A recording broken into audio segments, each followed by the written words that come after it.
Bonjour à tous et bienvenue à la rubrique du Dvar Malchut Tafshin Aleph Tafshin Nun Bet. Cette semaine, donc, nous sommes Shabbat Parashat Chayei Sarah. Et en Tafshin Nun Aleph Tafshin Nun Bet, c'était à la période du Kinus HaShluchim. Comme chaque année, Kinus HaShluchim, c'est proche de Rosh Chodesh Kislev. Donc c'est le Shabbat avant Rosh Chodesh Kislev. Donc c'est Shabbat Mevarechim pour le mois de Kislev. Et donc, le Rabbi va dire que c'est sûr et certain qu'il y a un lien entre Shabbat Chayei Sarah et le Kinus HaShluchim. Quel est le lien?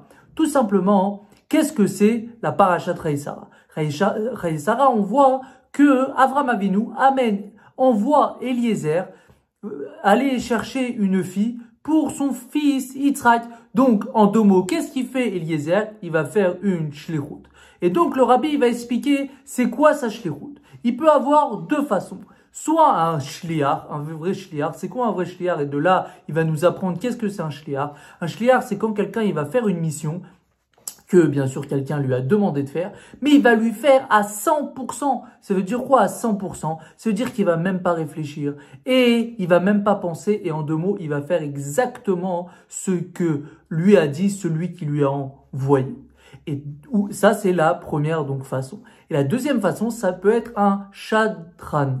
C'est quoi? C'est quelqu'un, donc en français, ça s'appelle un entremetteur. Qu'est-ce que c'est? C'est quelqu'un qui va faire, entre guillemets, une shlichut, parce qu'il va faire quelque chose par rapport à ce qu'on lui a dit, mais par contre, lui, il va réfléchir. Ça veut dire que ses pensées, ils seront à lui. Il n'est pas totalement soumis au Méchaléa, que celui qui l'a envoyé. Et donc, bien sûr, le Rabbi va poser la question, qu'est-ce que c'est? Peut-être quand on regarde Eliezer, c'est pas un shliar Amiti, c'est pas un vrai shliar, c'est pas quelqu'un comme on a expliqué, mais c'est peut-être un shadran, un entremetteur.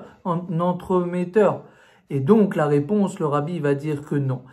Eliezer était un vrai shliar. C'est quoi un vrai shliar? C'est qu'il était soumis totalement à Avraham Avinu. Et donc, entre guillemets, quand Eliezer faisait quelque chose, en fait, c'était Avraham Avinu qui faisait.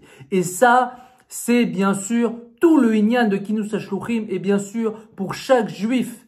C'est quoi? C'est qu'il faut être un shliar. Et c'est quoi un shliar? C'est quelque chose de batel soumis complètement au Rabbi. De la même façon que Eliezer, il était batel avec Avraham, que quand il est parti en mission, il était totalement soumis.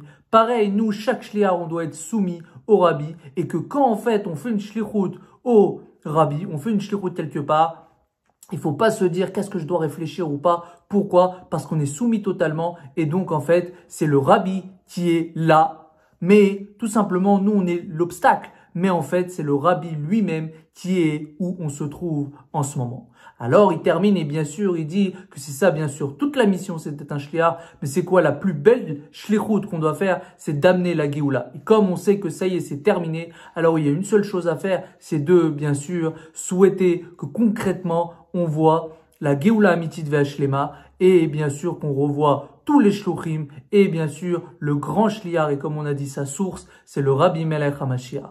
Shabbat Shalom à tous.